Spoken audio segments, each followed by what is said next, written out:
So, hey guys, welcome back to the Improvement Season podcast with me, Pascal Floor, and my man on the other side, Steve Hall. How are you doing, Steve? Hey guys, for once, I'm the one on the other side who's not feeling particularly fantastic, and Pascal's the one who's feeling pretty okay. Yeah. I mean, relatively speaking, right? I mean, in regards to what I've been through over the past couple of weeks. But is it due to New Year's Eve, or did you drink too much? The typical Steve night out, weekend out?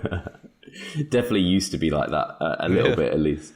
But yeah, it was. I don't know. I'm going to blame it on. I think I got to bed at maybe 3 a.m. on New Year's Eve, and I left before Charlotte. She got in 2 hours after me. So for real? Yeah. So it was really late for her.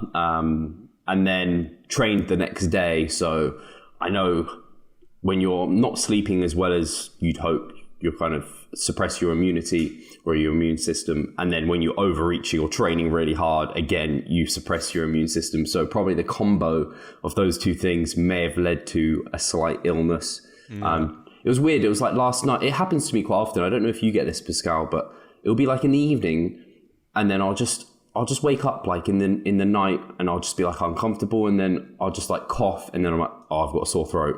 And then I'm like, why am I like, I'm getting symptoms of a cold. It was really strange. I was like, my throat tickles. It was like all last night, and I couldn't sleep. And then I was just like, oh, and I was like, oh, my throat's really sore. Yeah. It's just horrible. Never have it that way, but it's, perhaps I'm just forgetting about it, because being sick is just an awful experience. Yeah. And maybe your mind is actually soothing you in that regard, that it just always pushes the memories away so that you can go on and live your life just like a happy, innocent, and naive human being as I am. And whenever this happens, I'm always like, man, this is like, I need to buy vitamin C and glutamine and like do the mega dosing of both, which Lyle wrote about ages ago. And I always forget to ever, like, I'm like, I'll buy it now. And then next time I'll do it. Both at home, actually. So I did supplement this time around with with vitamin C, which I never do. So I just gave it a try. Can I tell the difference? Not really. I mean, I just did it. I had it at home. Same as glutamine. I have a bag of glutamine at home. I think I only used like 2 spoons of it or so. Ever since then, it's just sitting around. And maybe I will get burned someday. Hopefully not, though. But maybe I will. And then I will make use of it. Or when I am trying to recover from a severe cold or so. Yeah, vitamin C is fine, but glutamine tastes flipping revolting. So...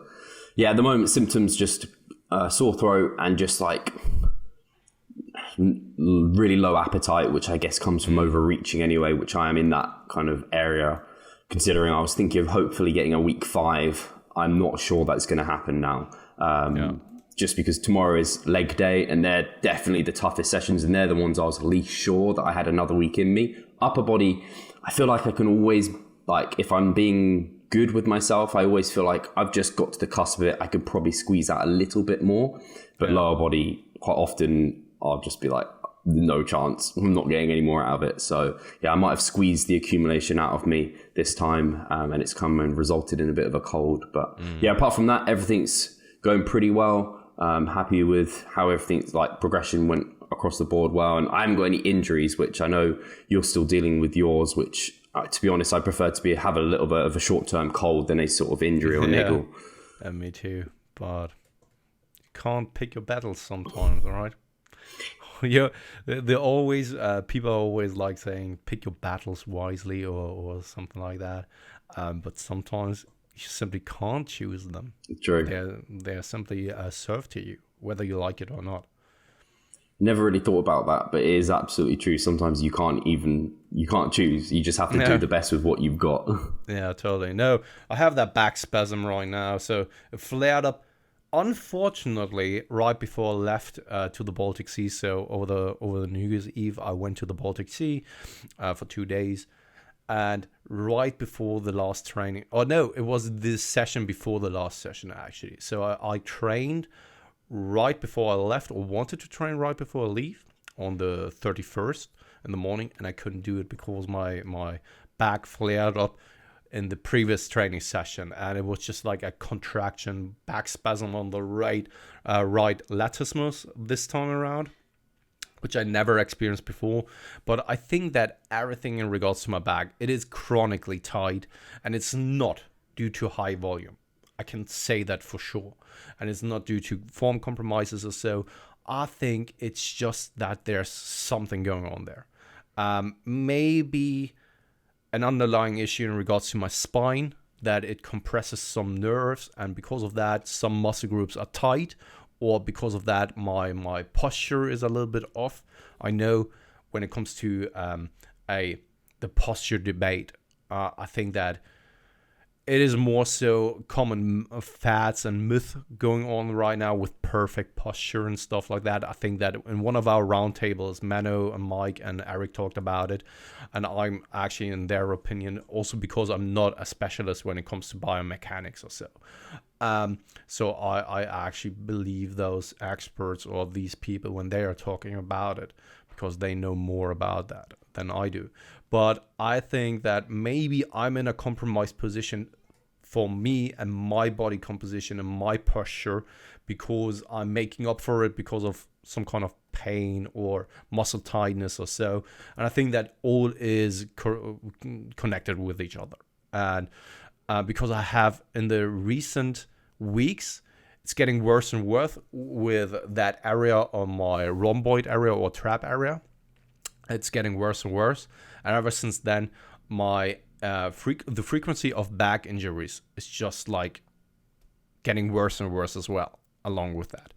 And I think that it's kind of obvious that there must be a correlation going on there. And I just need to get that sorted at some point. And this can't be it, because I'm definitely not crippled or so, or injured to that extent that something is really off. Well, I've not been in a car accident or so, such as you, right? So there must be a way to fix that. I just have to figure out in conjunction or together with doctors and physiotherapists what it really is, and then actually work on it. It's interesting because I know a lot of the time, I think Quinn has talked about this, and he did it with me. I think he probably did it with you as well, where it is just becomes a dosage issue and you've got too much. And like you said, it's not a volume thing. Not only have you taken a low volume period just now, you've also gone through a period of barely any training for a period of time. So it's super frustrating, and I hope you can get to the bottom of it with some experts. And I know you said you've been working around it as best you can. And right now, I'm not working with Quinn with this particular problem, simply because I think right now I need some, because I did it with my trap area. And I think that because it's correlated with something going on, maybe in my neck or so, and I've consulted with Quinn about it, I think I need someone who actually touches me and sees me like in front of them, and not just in front of a monitor or so. So that's what I need to do right now. And when it then comes to a rehab protocol or so, I can actually then go back to Quinn again, because I value his insight in these things and his knowledge really highly. Whenever one of my clients has something, I refer him out to Quinn. It's crazy, actually. We should actually have some kind of affiliate link or so for that one, because I actually sent so many people to Quinn already. I get so many questions. It always surprises me how many people come to me for like injury advice, and so often I'm just like, Quinn Hanock's your man. There's just no one else. Like, just go to Quinn. What was I going to say?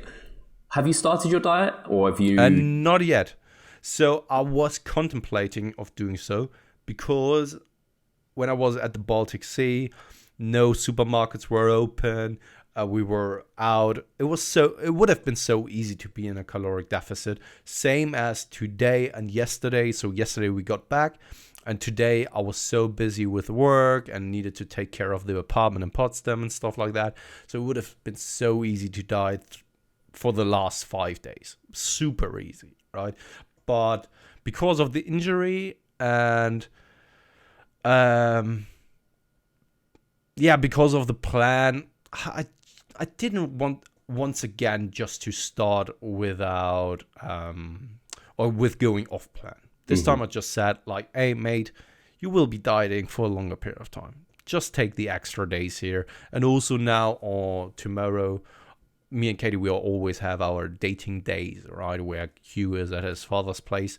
And for the last dating day for the next couple of months, or not really for the next couple of months, but for the one where I'm not in a dieted state, I wanted to actually wait until the dating day. So, there's no rush in going into a caloric deficit. This will always come at some point. It's the funny thing. This is also something I say to all of my clients.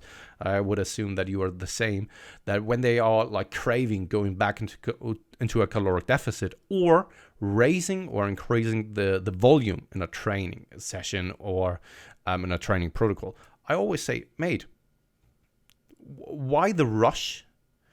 Because the volume will increase, the intensity will increase, and also the caloric deficit will come at some point. And it will suck at some point then, right? So what's the rush here? There isn't. It will always come. And this is the same for me. I think that I know that the deficit will now come, and I will start next week. And in the middle of December, I was already ready to go back into a caloric deficit. But I was like, okay, when I'm ready now, I will be so ready when the deficit is around. And this is how I feel right now. No cravings whatsoever. Actually, I'm once again at the point where I have a hard time deciding what to eat because I'm just like, meh. I don't fancy anything. Yeah, I know that feeling. All right. It's funny how, it's just, the body just works so perfectly against you in that sense. How when you are dieting, everything you just food focus skyrockets, everything is delicious. And when you're massing, it's just like food is just not interesting. It's perfectly to keep you at that homeostasis, which we as physique athletes just do not want whatsoever. Yeah, that's crazy, mate. Yeah, go ahead. I don't know if I had anything else in particular to update people on for myself. Like I said, I was hoping to get that 5th week done, and it doesn't look like it's probably going to happen unless I miraculously tomorrow feel better. We'll just have to see. But it's not a problem if that happens. I'll then just go into another mesocycle, and I'm sitting around, I think you were asking my body weight before. I'm sitting around because 193. Yeah, totally. So I've been following you on Instagram. Obviously, why not, right? I mean, there's something going on between you and I. I don't know what it is now, but there's something going on, and that's why I'm following you. And I've seen that the weight gain is actually going quite well for you. You are hitting your target numbers when it comes to weight training. Everything is going well there as well, but also the scale weight is increasing the way you would like to. Mate, this off season is just like so good. And once again, such as the contest prep, the last contest prep, whenever I told people about your contest prep or give a good example of what a good contest prep looks like, it's you I refer them to, right? And this off season is just going super well for you. It is going really smoothly. I just hope it keeps going smoothly. But yeah, it's funny with the body weight. I haven't actually put it into my spreadsheet for about a month. Ever since I finished the mini cut, I've just been taking photos and saving them. Yeah. But it seemed, because I finished the mini cut like a lowest at 185, and now I'm 2 months or so past that, and I'm at 193. So that's a pretty decent rate of gain. I was thinking by the end of all my, this next mass, I'd be at close to 200. I think I'll be close. I don't think I'll quite hit 200. And I don't see the point of hitting 200 for the sake of hitting 200. It sounds cool, but there's just no rush to have to get there. And then I have to decide what I want to do after that. There's probably going to be a maintenance phase at some point, and then a pullback at some point. And then it's what I want to do exactly. How lean do I want to get in that pullback? Do I want to buy myself a really long period of time without any mini cuts or anything like that? Or what do I want to do? So I'm not completely sure at the moment because, I don't want to pull back for too long because of how much momentum there seems to be going on. And I just Have you planned out 2019 already? Or is it more so that you now take it as it comes and then... Because I would assume that you are starting to think about the contest prep for next year as well. So I'm not that far into it. Part of me, I wonder if there's a little bit of not wanting to even think about competing just because of how well the off season's going. And I'm almost like, I guess the competitors could fall into this trap where the off season's going so well and they don't want to go back onto stage because they're like, but I could just be growing in my off season. Yeah. And I definitely don't want to compete until I feel like I can be very competitive. So we'll see, but you're right. I should and will need to start thinking about where I am. And that may well decide my next move in terms of where do I go, because doing what I have in my head as a plan is do this final mass, maintain at this peak off-season body weight, and do a bit more of an extended cut. So I would get down probably like 180 around that, or maybe even just see how I go, like maybe around 180 pounds or so. And then that will put me in a really lean position, but that will be quite deeper into this year. And then I can start massing up, and then I might be able to then mass up for like 3-4 months and then have a maintenance phase, diet before the diet and whatever, and that would set me up. So I think you're right. I need to have a look into my longer term plan, into where does it make sense to have this longer diet, because I certainly want to have a longer diet at some stage, and it needs to be far enough away from my comp prep so I can be completely recovered from it. So no, very good question, because that is something I would need to look at and make sure is in the best place. And this is why we're such big fans of planning so far ahead, because it just allows you to make the right decisions all the time. Yeah. And then next time you are actually weighing it at around 78 kilograms lean and shredded. On stage, man. Imagine that. 3 kilograms more, that would be insane. But I mean, if that's truly the case, then it would be insane. But yeah. I need to fill out the middleweight class, that's for sure. Because exactly. Yeah. This is what I was referring to. There's just some big fuckers. There's so many big fucking middleweights. Right. They're insane.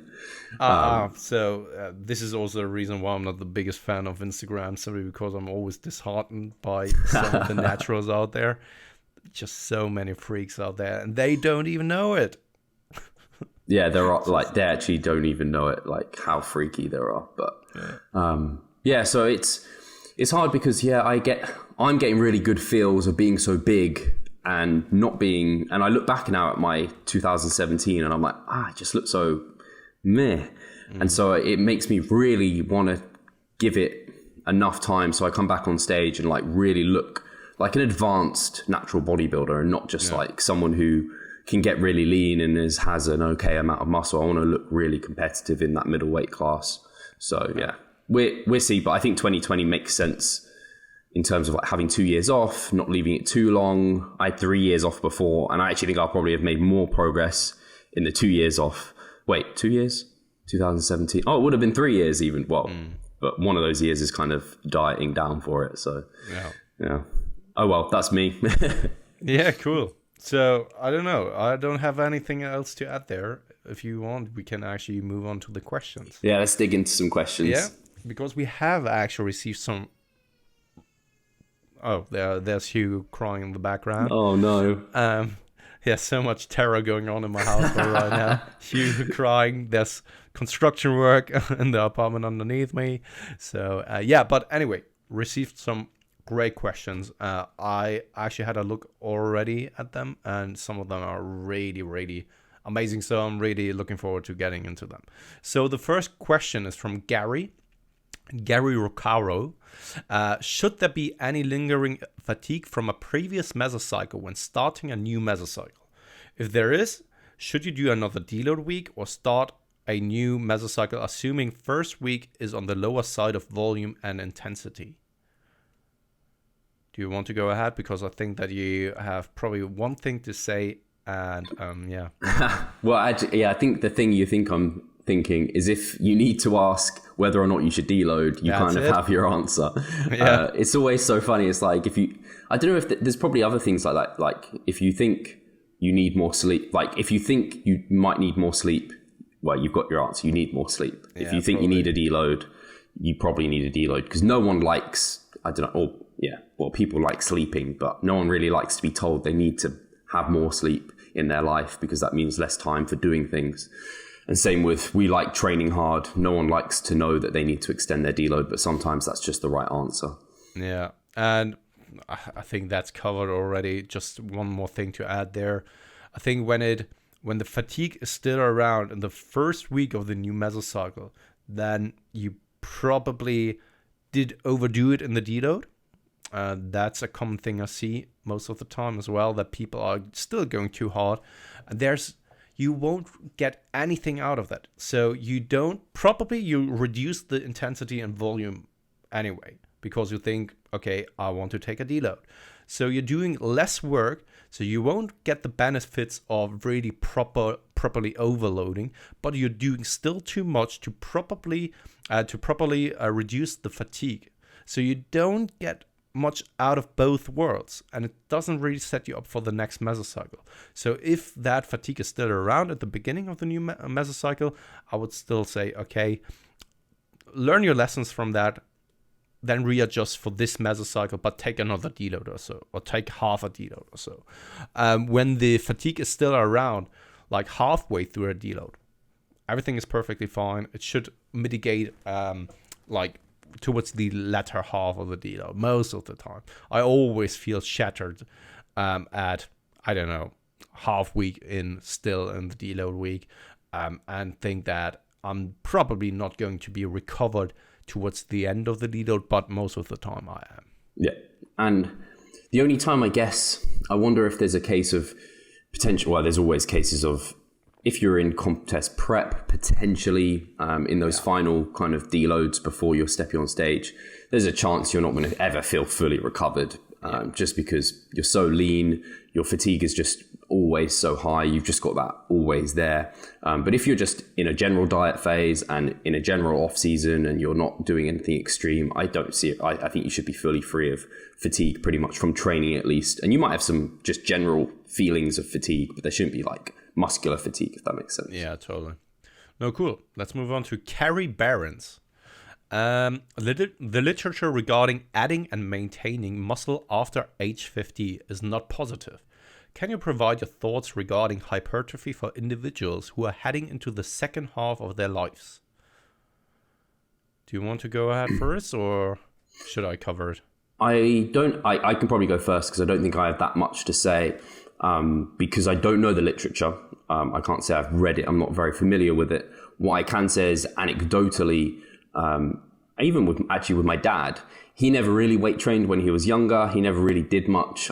He always brings up the anecdote of when he used to go sailing and then he'd come back from a sales trip and my mum would be like, oh, what have you done to your arms? Keep those there. And that would literally, he'd just get hypertrophy in his arms from pulling ropes and things.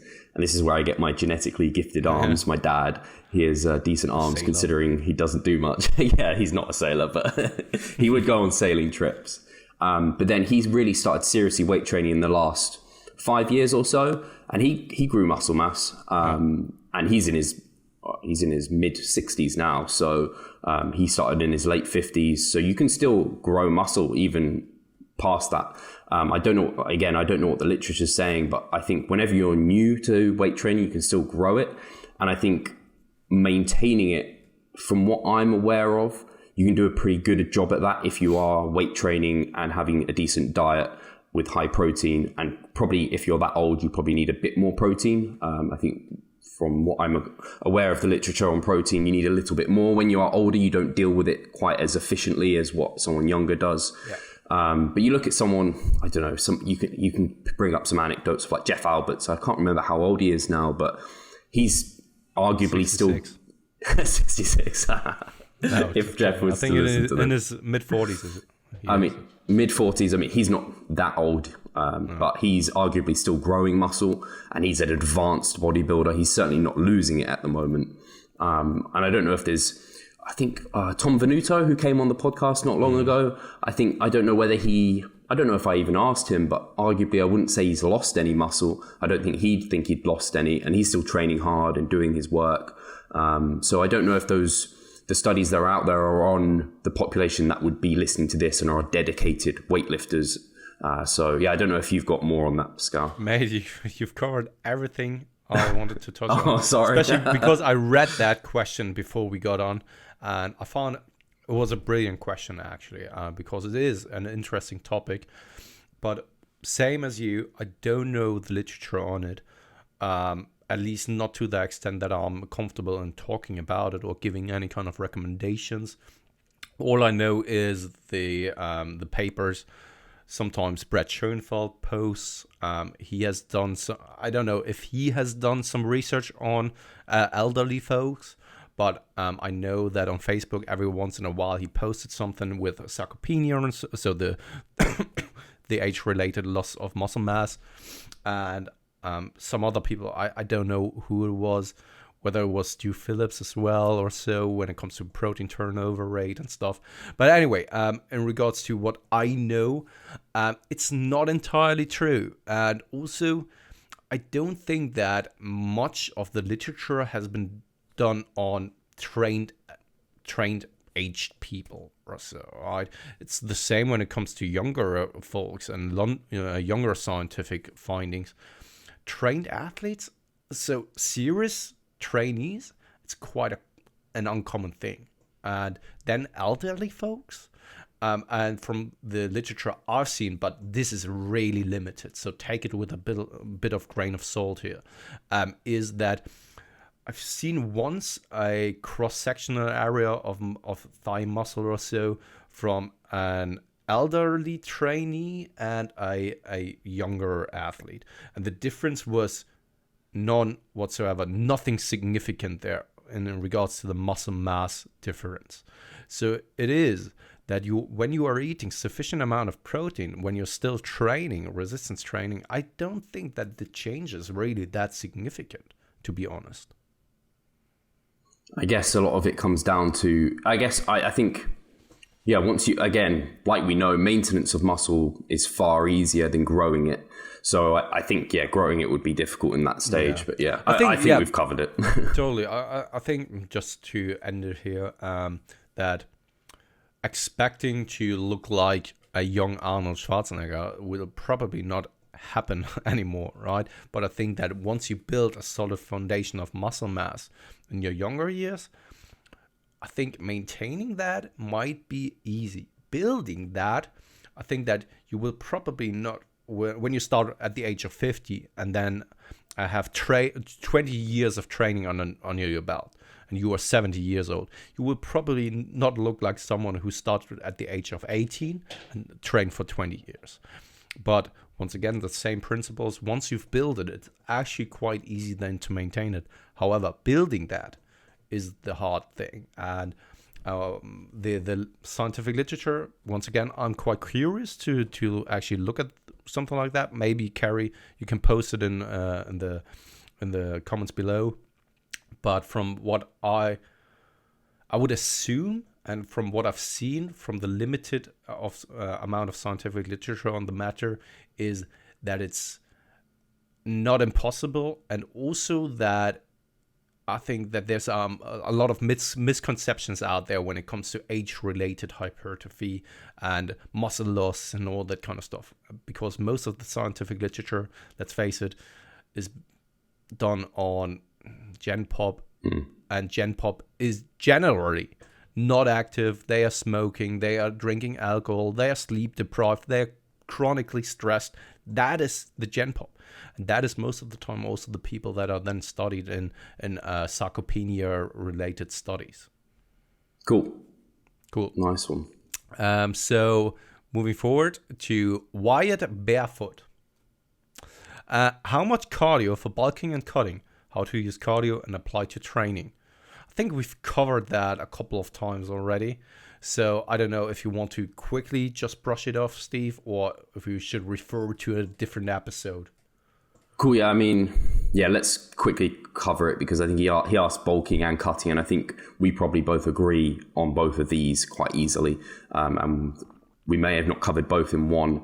So in terms of when massing, I think we're both in agreement of if you are doing decent amounts of volume, which you should be doing, if you're training multiple times per the week, which you probably are doing if you're committed, if you're relatively like healthful and you have no reason to be kind of out of shape, then cardio in your off season is just, it's really a way of warming up, a way of keeping your calories under control if you find it difficult to maintain a smaller surplus. And really, I don't think there's much outside of that that's going to benefit you, and you could probably put the time towards recovering or to more volume. And then in terms of cutting, again, I view this very much as a tool to burn off energy rather than to actually cause fat loss. I would use training as a way to maintain the muscle mass. I'd use then a deficit from your food for the most part to create that energy deficit. And then if you're a smaller individual, or if you're in a position where you're not on much food and you prefer to expend energy elsewhere, then I think you can use cardio in that shape. And when I'm referring to cardio here, and in both instances, I'm referring to lower intensity steady state cardio, so LISS, you might have heard it being called, and HIIT. I generally don't like it as a modality because it just seems to interfere with weight training a little bit too much. I don't think it has any special properties that many people think it has with the afterburn effect. Yes, there's a small afterburn effect. It's not as big as people make out to be. And I know Lyle McDonald has some special stubborn fat loss techniques. I don't think you ever want to get to that position where you need to use that. I think you want to be able to plan ahead and not have to use that. So yeah, that I think covers both our thoughts. I don't know if you have anything else. Totally. No, nothing to add there. So Daniel, it's just Daniel. Maybe it's just Yo, Dan. Yeah, he's a star. Right? So Daniel, that is his name, and everyone knows him. So Daniel, thanks for asking that question. So I'm not just actually ripping you. Yeah. So. Not really a question. Oh, so sorry, I take that back again. So not really a question, but I would love you guys to expand about how it's okay to not be normal. So Steve, you've made an Instagram post about that. I'm a freak. He's referring to that, and maybe you want to touch on that one first. Yes, I feel like I've spoken too much now, though. So, but usually it's me who's always talking. True. So I think it's a good change for the people. So for me, I made a post. I think it was I may have done one as a story and on my main feed, just because I think, like you said, when you think about, just as an example, you think about those research studies, sleep deprived, like drinking a fair amount, chronically stressed. These people are normal, quote unquote, normal people. Is that a good thing? I don't know. It doesn't sound that good to me. So I think being not normal, whilst a lot of the population see that as being like different, as being like a bad thing, I don't necessarily think it is. And I think I would encourage people to embrace themselves as what they want to be. Because I know when I've tried to fit in with something to be quote unquote normal, it's never made me feel good about myself. And I much prefer to embrace the fact that I am not normal, that I do enjoy being very particular about my food, that I don't enjoy drinking to excess, that I am very careful about my sleep. And I think what helps me, I guess, to expand upon that is to be surrounded by people that are not normal like me. So having Pascal at my corner and being able to discuss stuff with him helps loads, because I oftentimes will kind of talk to Pascal and be like, what do you think to this? I feel like I'm being an asshole or being like difficult or something. And Pascal will be like, you know what, mate, like this is you, like do you. And I think a book I've recently listened to, the audiobook, what's it called? Don't Give a Fuck. That's what I can think of. Yeah. Something like that. Subtle art of not giving a fuck. So that helped me as well. I think hearing that confirmed a lot of my thoughts about how you can do these things. And actually, as an example, this is quite a cool little example, actually. At New Year's, we're around Charlotte's kind of best friend at their new flat and surrounded by Charlotte's friends. And I'm friends with these people as well. They're not as good friends for me, but they're still good friends. But I left at like 1:30. I had my hard cut off as 1 p.m. as I was like, I'm leaving. But they encouraged me to stay half an hour longer. And I was like, no, I need to go now because I wanted to train tomorrow. Is important to me. Like, as far as I'm concerned, New Year's, I don't really care about like celebrating the new year coming in. It's just another day, really. The body doesn't know it's the new year. But I like to see her friends. I like to be there for Charlotte. So that happens. But I felt really uncomfortable about leaving because I thought a lot of people are going to look and they're going to be like, why is Steve being a dick and leaving Charlotte there, blah, blah, blah. And then part of me wanted Charlotte to come with me because like that would be nice of her to like leave the party, but she didn't want to leave. She wanted to be with them. I wanted to leave. And so I did, and it was fine. Like Charlotte came home, she was with friends, she got home safely, she came back later. And the really cool thing, and the reason I'm bringing this up is because Charlotte's best friend, the person that owned the flat, recently messaged her saying she's really kind of like, she's appreciates what me and Charlotte did there in that Steve left, he'd had enough, and Charlotte stayed. And like, neither of us gave a fuck. Like, we just did what was best for us, and we appreciate that of each other. I don't mind Charlotte staying as long as she doesn't mind me leaving, and we don't. And that is a just great example of being different, being not normal, and just being, like going against the grain sometimes can benefit everyone involved. So yeah, that's some of my thoughts. I'm sure you've got some good stuff to add, Pascal. Yeah, but I'm not entirely certain how to keep it concise here. I could... We've got a pretty ramble.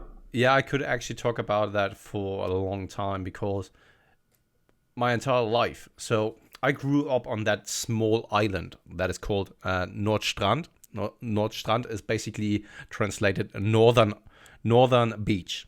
Yeah, and that is in the just up at the coast. And there it was a small village of, I think, 1,000 people were living there. And of course, all the younger people were like into driving a car, into techno music, and were more so a little bit racist because it was just the normal thing, right? And I always felt that this is not who I am, right? And I was interested in things like playing Magic the Gathering, playing Warhammer Fantasy, stuff like that, right? So I was kind of, when you want to term it, kind of an outsider or a nerd. But I was always so self-confident, and I knew how I can actually push back when people try to, I don't know, put me into a corner or so, right? Yes, when I was younger, I got physical because that's just the only way you can express your current situation because you don't have the words available. But the older you got, the more you could actually express that in words. Anyway, this is just to give a little bit of a background story of where I'm coming from. So it was always like that. I was always interested in things other people weren't. Back in the day when the internet wasn't really that present or around or for publicly available, or you needed to go to, I don't know, to a library to get to the internet, right? It was really hard to connect with other people who had the same interests as you do. But still, I didn't give a fuck because that was just like what I wanted to do in that situation. And I think the only thing that helped me there was like my own, I don't know, my confidence in that I just do like what I like doing, if that makes sense. No matter what other people said, no matter if they saw me as an outsider. And that just grew with me once I aged. And now I'm at a position where there are so many things I don't give a fuck about, where it's just like, mate, that is not even present in my own world. You think about that, you are complaining about these things, you are concerned about these things, and I don't even think about them because I think that they are irrelevant in the grand scheme of things, right? Rather think, so basically like worrying about getting the new iPhone, I couldn't care less. Something like that, right? It's just like, it's not even present in my world, right? And this, however, creates that you are kind of also in a small bubble. But there was a time where I thought that it's not okay. So especially when I moved to Berlin, I wanted to, of course, be part of something, I was partying the entire time, right? But for me, it wasn't really the world I wanted to live in. And I always felt like, okay, there's some kind of disconnection. I feel, at times I found it funny, but after a while, it was just like mundane and boring, and everyone was just like hyped up about it. It was just like, what the fuck is this kind of shit, right? And at that time, I moved away from it, and I just did my own thing. That created some loneliness, because I first needed to stumble on people who are kind of having the same interests as you, and it's still kind of lonely. And I can count on one hand the true friends I'm having in my close circle right now. I know a lot of people from back in the days, from the past and stuff, right? But I wouldn't call them like true friends now. And that is all right, because you are changing as a person. Your interests are changing over the time span of your life. So what you found interesting at the age of 18 will be quite different to the things you found interesting at the age of 30. And so does your social environment change along with you as well, if you allow to. And I think that so many people make the mistake that they are living a life that other deem to be the correct one to live for you. And they never start living the life they want to. All right. And that brings me back to what you said, that it's absolutely all right then to just do your stuff, even though that it seems like you are a hermit or that you are avoiding stuff. I mean, if you are happy with that, who can blame you? Who can blame you? The biggest problem is then created by the other people around you, and it's not your problem, but you perhaps take it on you that you are the creator of the problem. It's the same when people are annoyed when you aren't drinking alcohol, for example, in their environment. Everyone is drinking around you. They are offering you a drink, and you are denying that. And they have a problem with that. Like, oh, what are you for down? Oh, come on, let's have a drink together. What is wrong with you? Why don't you want to drink, right? And in the end, they are creating the problem, but you think that you are actually the problem in that regard. And in that situation, it's just like, come on. I mean, it's the society. Many people are moving into one direction, but it's absolutely all right to actually go into a different direction if you would like to. Sorry for the long ramble here. I could have gone on for forever, to be honest. I mean, I think it was a good one. I really enjoyed it, and I know I am probably a little bit behind in thinking the way that Pascal thinks in that regard, and I've taken a lot from interacting with Pascal and learning from him in how he interacts in that way, because I do take quite a lot of things. I think personally we're quite different in that regard. Like I things hit me and they shouldn't, and quite often I'll say it to Pascal, and Pascal will be like, why do you even care about that? And I shouldn't care. And quite often I think we think people care about what we're doing, and like we think it's weird, and people just don't even give a shit about what we're doing. So I think just be a little bit more self-confident, self-reassured, and that's something that I've slowly developed over time, but it will help you too. Yeah, totally. So moving on to Nina. I'm starting a new job in New York. Not New York, New Year. Which is high pressure. Director of Education and Youth Facilities. Mm-hmm. So it's going to be long hours, a completely new context for me, and some travel. I'm going to have to restructure my training to either super early or late. I'm contemplating a pre-workout, but I'm short black coffee drinker. 4 a day, don't judge, lol. I don't judge when it comes to black coffee. I love coffee. And am a little concerned about the additional caffeine, of which I'm already quite tolerant, and the effect on much needed sleep. Any advice on supplementation, balancing, and or structuring my work and training would be greatly appreciated. I think your podcast and IG accounts are excellent. So that was a lie, because my IG account is bullshit. You need to tell Pascal to up his game. We talked about it so often. Anyway, both accounts are excellent, and they have really changed my approach to training and nutrition for the better. So thank you very much, Nina. Really do appreciate it, first and foremost. And go ahead, Steve. I've been rambling on for a long time, right before the question. It was a really cool question, actually, Nina. So thank you, first of all, for enjoying the podcast. Really love that you I always like it when people, it's funny, people thank us and then we thank them for thanking us and they're like, no, thank you. And I'm like, no, the British in me wants to have the last thanks. Let me say thank you. So amazing. And congratulations on the new job. Sounds exciting. And I would treat it as such. Don't be too kind of anxious about your training and everything. It will work out, hopefully. We've got a fair amount of context there, which I think is great. The first thing that came to mind when thinking about this was you seem to want to attack it via supplementation with a pre-workout. And I would say that's the last port of call. So whenever people look to shrink their sleep and then make up for it via pre-workouts, I think that's completely the wrong way to go. Rather prioritize sleep, and you may well not need the pre-workout. So we know what caffeine does, basically blocks adenosine sites. So we block what is basically I refer to, or rather Matt Walker referred to as sleep pressure, which builds up through the day. If we block that via caffeine, we're getting a buildup of that sleep pressure and we can get a crash, and it can just cause an upset to our sleep and wake cycles. So what I would prioritize is making sure you're getting very high quality sleep, get into a good regime of I wake up at this time, I go to bed at this time. That'll help you wonders in terms of just feeling more wakeful through the day. If you already have a fairly high caffeine dose, you're probably relatively tolerant to it. You're probably not going to get a whole lot from a pre-workout, if I'm quite honest, but you may get a placebo from it.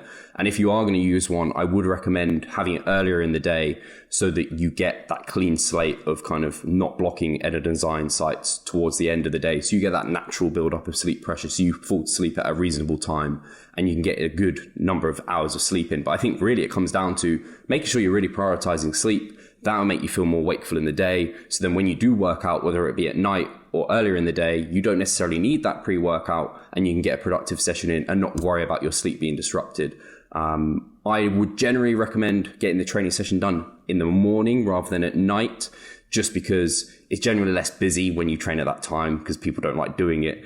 And then I think there's been some research that showed that training before bed didn't disrupt sleep, but I have a hard time believing that just because it upregulates so many things that are stressful. So I would probably find that training earlier in the day would be better. And like I said, that will allow you to have that pre-workout and not worry so much about the effects because it's earlier in the day. That's my thoughts on it. It was really greatly covered there. I'm really thinking about what I can add there to give some value. I think I can share what I've done in the past. So when I worked office hours, I worked long hours as well. I was working in a post-production company, was basically an agency. It is automatically that you're going to work like 12, 13, sometimes even 14 to 16 hours per day. That was not uncommon. And I always did my training sessions before the work, simply due to the fact that I never could predict how long I'm staying at work and how stressful it's going to be.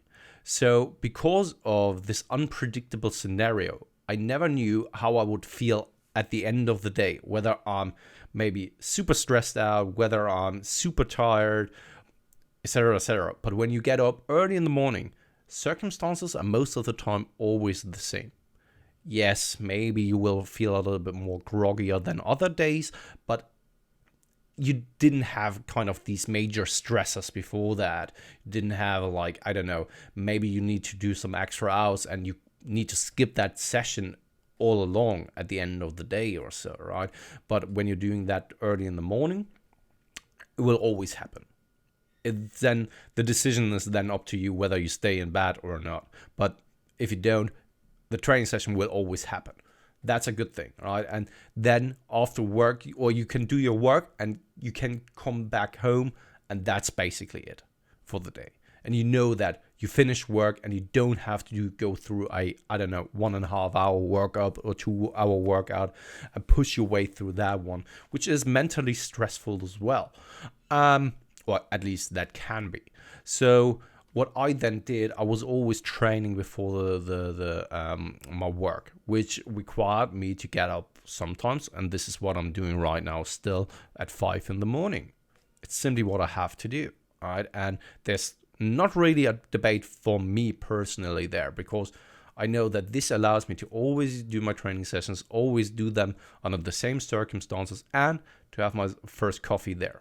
So I'm also changing my coffee schedule a little bit too early on the day. So my first coffee I have when I get up in the morning, have it with my whey shake, then somewhat at around, so back in the days it was at around 9, 10ish. It's still kind of the same. Now I have my first or second coffee at around 11, and then the last coffee is around like 2 or 3. And this is already 3 coffees, all right? So if you have a fourth one, maybe you can do it like this. You have your first coffee really early in the morning, then you come back from the training session, have your next coffee at 8 or 9. I don't know when you start your work or so. Then the second one right before lunch or so, and the fourth one, same as me, at around 2 or 3ish, so that it doesn't really that much interfere with the sleep towards the end of the day. So this is just insight of how I did things in the past. Maybe you can take something away from that and apply it for yourself. When it then comes to traveling, that's always a hard thing, and I have a couple of clients who are traveling regularly, but this is then so individual dependent. I have someone who's a pilot, for example, someone who's also a flight assistant, then someone who's just like traveling all the time because he has different business consults in different cities. And there it comes down to, okay, what does this traveling look like, how it's set up, all that kind of stuff. So, yeah. Awesome. I wasn't sure what you were going to be able to add, but you actually added tons of value there. So that was really cool. And great. I wish when I was working an office job, I did it before work, because there were times where you had to do overtime, and then you just don't want to train that late, and it just disrupts everything. So no, awesome. And yeah, the only thing I'd say to traveling, fortunately, there are gyms. For example, I train at the gym, and I found when I try the gyms, the equipment's all like the same. So that's really cool. But if you're traveling a lot, I know Menno, who's a digital nomad, does barbell lifts a lot of the time because everywhere has barbells. So barbell dumbbell lifts as your main bread and butter, I think is a good idea in that case. Totally. So moving on to Sean, another star. So what's your view? So this is an interesting question, Steve. So what's your view on the ideas of Carl Juneau's effective reps? So using the likes of Maya reps to be more time efficient for total sets performed. Thanks. You want me to go first? Yes. Because my answer will be quite straightforward. Okay. Yeah. So yeah, this is something I saw asked, I think, in our group recently, because Berto, I think, released a video with who are the guys? Why can't I remember? The Slingshot crew. Super Mark training. Bell and stuff. Mark Bell, that's the one. And it was all, he basically took Mark Bell through a Myo rep workout. I think he did one with Jeff Nippard, as well, where he basically did another Myo rep workout. I think Berto's a big fan of Bourget. I won't say the last name. You can say the last name, Pascal. Fagerly. I think. Fagerly.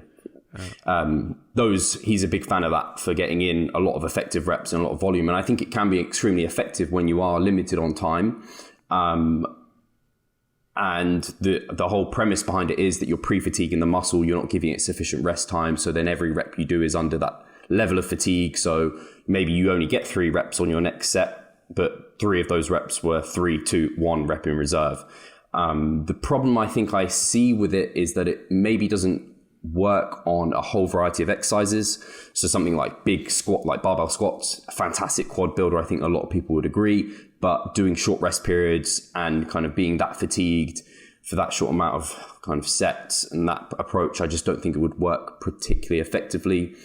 And then the other issue I find potentially is that trackability is a bit difficult. So tracking it week to week can be quite hard, and just standardizing progressive overload could be somewhat troublesome. And then just using it as a all year round approach, I don't think is necessarily the best way. I think it relies quite heavily on, from what I know about it and from my experience from it, is metabolic stress. So the pump, and I find that to be a lesser preferred standardized hypertrophy pathway. Was that an awful way of saying it? Basically, it's a less superior. So mechanical tension, I think, is king.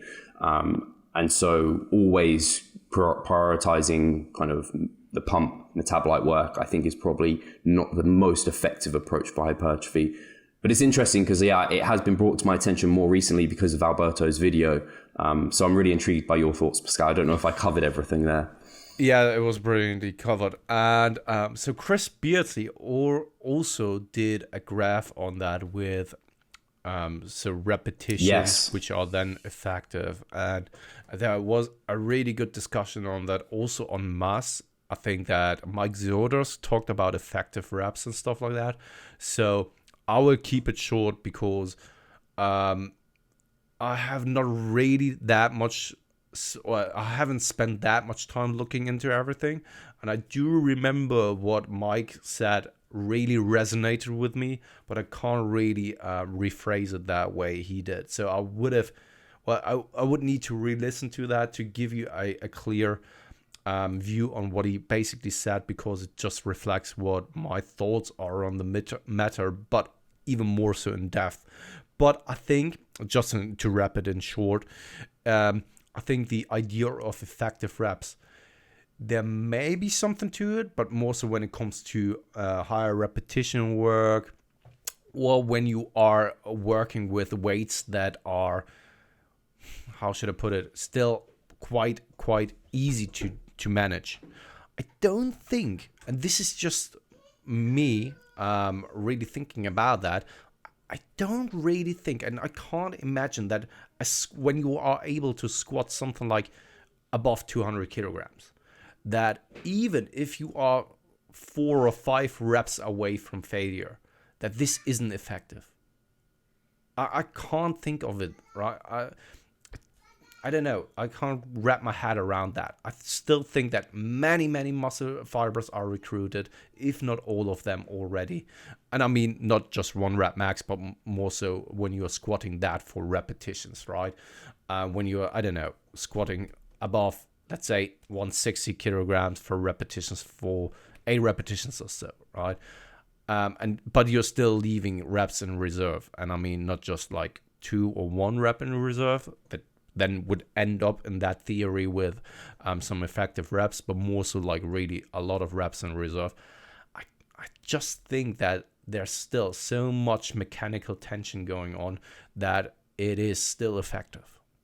What is it? Is it 60% of your 1 rep max that kind of almost maximally stimulates all the muscle fibers? Is that correct? I don't even know. I remember that being the threshold for like the load to use for hypertrophy. Assuming you're not going to like all out failure and things, and to go closer to failure, like you said, for the higher repetitions. So that's interesting. And one thing I didn't say actually is I think it's quite fatiguing, this style of training. So whilst you might be getting in a lot of volume in a short period of time, I think it has quite a fatigue cost, especially acutely. Yeah. So I'm not sure. I think it's a good way to get on some additional volume. So if you are like a powerlifter and you want to get in some additional volume, you haven't got much time, or if you're like at the end of your hypertrophy phase, you want to get in some extra volume, just like drop sets, very similar sort of method that would be.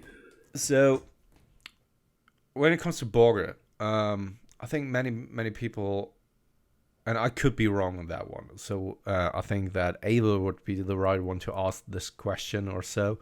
But many people misinterpret the audience Borger is mostly speaking to. And when it comes to myo reps or so, it's a great tool to save some time. When you don't want to spend a lot of time in the gym or so, or you simply don't have the time there, perfect.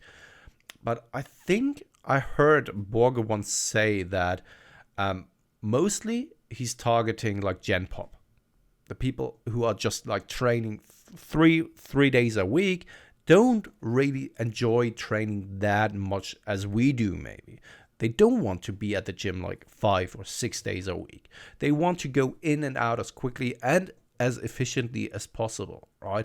And in that sense, yes, something like MyRS might be actually a great idea. But most of the time, also, these are also the people that probably don't have as heavy weights as I already mentioned. That I think that this is also something to keep in mind when Berger is actually giving out recommendations. I'm not saying that he's not working with physique athletes or powerlifters or so. I don't know if he does, but that could very well be the case. But I think that mainly he's targeting and speaking to people who are more so gen pop, or who simply want to look a little bit better but aren't really interested in physique or bodybuilding or so. Cool. No, yeah, really well wrapped up. And we've just come to an hour. Oh, yeah. So cool. Perfect time. Really good questions, actually. You're right. They were great questions. Totally. Really enjoyed them. So do we have anything to notify them about? I have one thing, but you might have it in your mind already. With the muscle and strength pyramid books, they are out now, and you can find the links down in the description below if you want to purchase the 2.0 muscle and strength pyramids. They're out, and I mean, volume 1 was already absolutely amazing. If there are a couple of books I always recommend, these two are always in there, always. And I just want to make people aware of that they are out now. And disclaimer, it is an affiliate link, but nonetheless, I would recommend them anyway. Perfect. So guys, if you haven't heard of them or you don't know about them, basically Eric Helms did his Muscle and Strength Pyramid video series on YouTube, which is freely available. Go check that out. These are basically the step above that. There's more detail there. These have been updated, and just a great resource as a trainee or a coach for physique development. Kind of a no-brainer to pick up. So guys, thank you for tuning in, and we will catch you soon. Take care. Cheers.